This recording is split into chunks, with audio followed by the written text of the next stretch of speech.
You may have seen me quoted on the news or in the paper. Here's what I said, the full text of what I said. Diversity is difficult, but it's worth it. One of the greatest gifts that America has offered the world is an example of how people of different religions and ethnicities can live together with respect and dignity and justice for all. As a representative of Tulsa Metropolitan Ministries, I want to acknowledge that I believe Governor Brad Henry showed Oklahomans the appropriate way to handle this situation. He received the gift of the Quran from his Muslim constituents graciously as a goodwill offering. He recognized it as a gesture of friendship, offered in the spirit of kindness and cooperation. Diversity is difficult, but it's worth it. And it's a defining characteristic of the best of America. Our state representative has handled this situation in a way that is disrespectful of his fellow Americans. His comments have promoted religious bigotry against American citizens. At the centennial of our state, we must all tell this representative that his discriminatory words and his unapologetic bigotry towards his fellow American citizens do not represent this great state or our blessed country. We are one nation, under God, indivisible, and we will not be divided by politicians who use religious and ethnic rhetoric to inflame bigotry.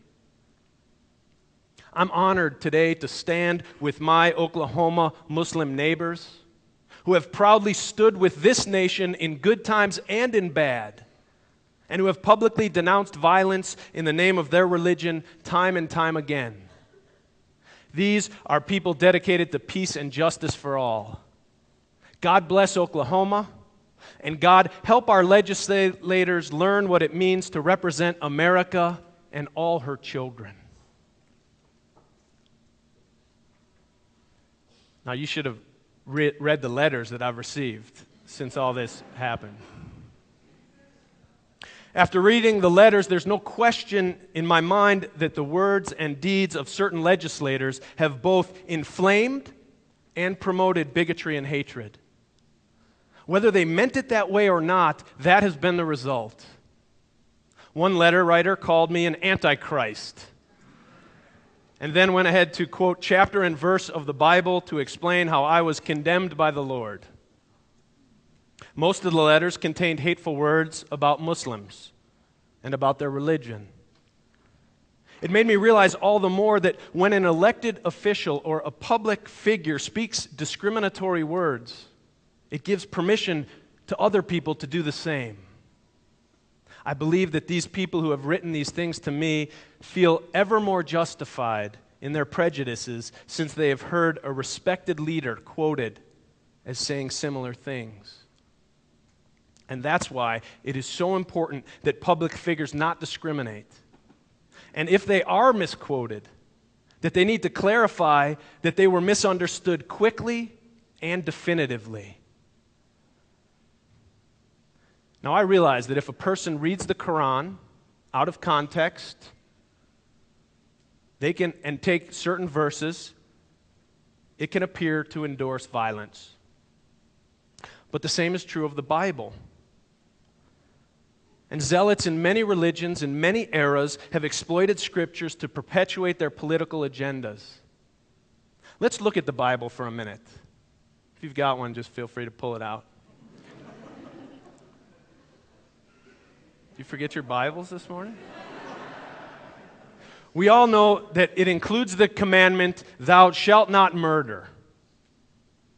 But in the same Bible that God commands us not to murder, God also tells the Jews to annihilate the Canaanites in order to take over their land. This leaves the impression that there are two kinds of murder, and that one is apparently ordained by God. The human rights of the Bible evidently did not extend to the Canaanites.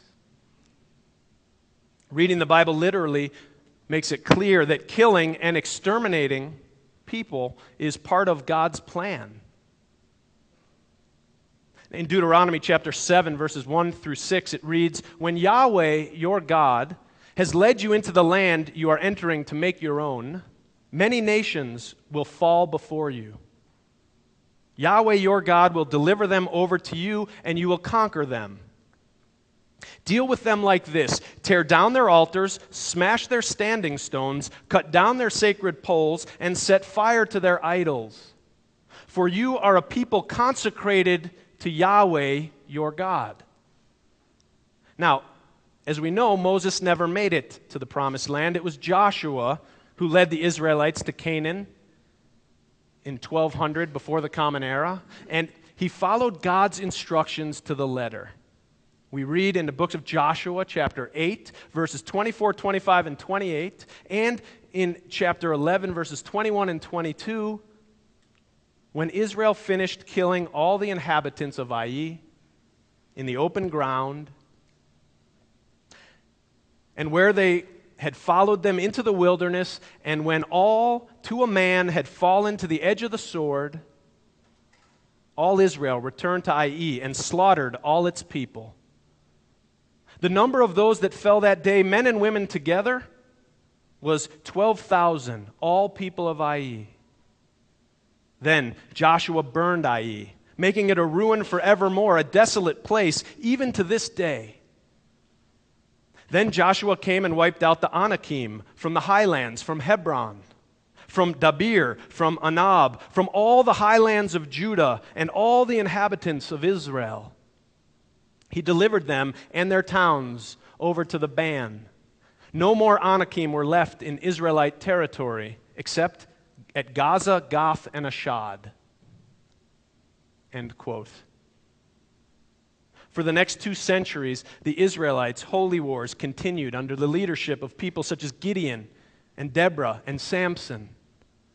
So, to set the background for religious endorsement of violence against innocent women and children, we know that in the Bible, we not only have a God that smites this people and that, but we have a God who chooses one people to be the moral exemplars of the world.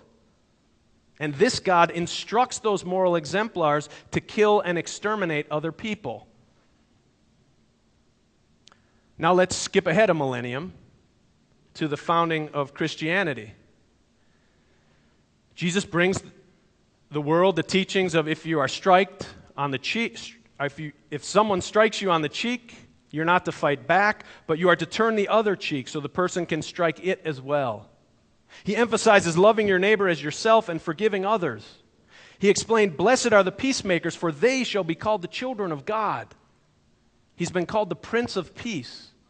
And yet more brutality and killing has been done in his name than probably any other religion. Listen to these words of Pope Urban II, who initiated the first crusade against Muslims in the year 1095 of the Common Era. These are the words of Pope Urban II. Quote, "I exhort you with earnest prayer, not I, but God, that as heralds of Christ, you urge men of all ranks, knights as well as foot soldiers, rich as well as poor, to hasten to exterminate this vile race from the lands of your brethren. Christ commands it.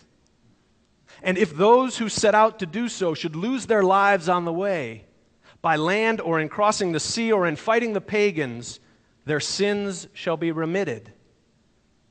Oh, what a disgrace if a race so despised, base, and the instruments of demons should so overcome a people endowed with the faith in the all-powerful God and resplendent with the name of Christ." End quote.